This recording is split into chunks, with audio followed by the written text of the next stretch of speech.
日同大家分享醜小鴨同小妹妹嘅故事。大家好，我係卓卓，我中意畫畫同睇書。卓卓係一個開朗嘅小女孩，佢待人友善。呢日學校舉行我最喜歡的故事嘅演講比賽，我揀咗我最中意嘅醜小鴨故事。為咗更加似小鴨，我特登除咗眼鏡，着咗黃色衫同埋戴咗鴨仔帽。返到學校之後，大家都好緊張，擔心成為第一位演講者。就喺個時候，老師話：卓卓，今天你是第一位演講者。天啊！我講第一位，真係超級緊張啊！媽媽咪啊！雖然卓卓心裏邊有啲緊張，但係佢依然堅持，勇敢地開始講故事。醜小鴨被同伴取笑，但係佢相信外表嘅美麗都比唔上內心嘅美麗。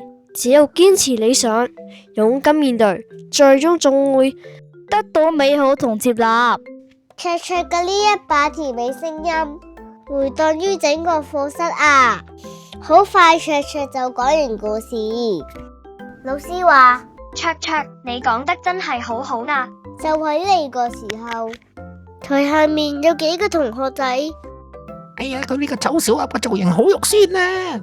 溫咁嘅，佢哋細聲取笑卓卓嘅傻鴨造型啊！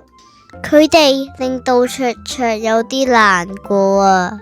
之後卓卓低下頭離開咗舞台，卓卓坐喺走廊嘅長凳上面，心情低落啊！就喺呢個唔開心嘅時候，卓卓嘅好朋友樂文嚟咗啊！卓卓，你唔好唔開心啦，我覺得你做得好特別啊，而且呢個故事都講得好好啊！真係㗎？係啊，就好似醜小鴨一樣啊！就話好似醜小鴨一樣？多謝你啊，樂文。放學嘅時候，我將今日嘅事情話咗俾媽咪聽。卓卓，做自己最緊要。醜小鴨最終會變成天鵝，相信自己嘅話，最終你都會成為更加好嘅自己㗎。第二日，我再次戴上我嘅鴨仔帽，自信滿滿咁走入課室。因為我知道，只要相信自己，終有一日醜小鴨會變成美麗嘅天鵝。多謝大家，拜拜。故事雖然結束，但我相信卓卓內心嘅勇氣和自信，卻不會停止成長。咁多位小朋友，大家好啊！我係柴爸。睇完今集嘅故事，小朋友，日後如果我哋遇到同卓卓一樣嘅困難嘅時候，你又會點樣解決呢？不妨留言俾我哋。而如果遇到自己都解決唔到嘅問題嘅時候，記得揾老師或者爸爸媽媽同你信得過嘅大人幫手啊！拜拜。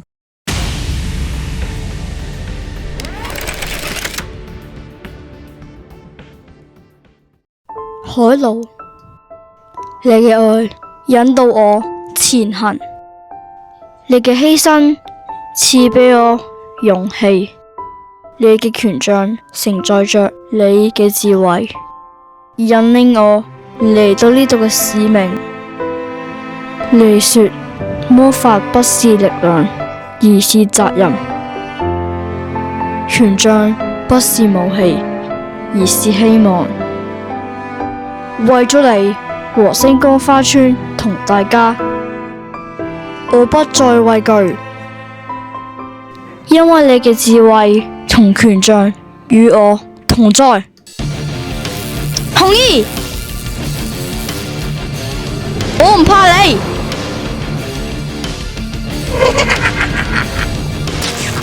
還返大家俾我，接招！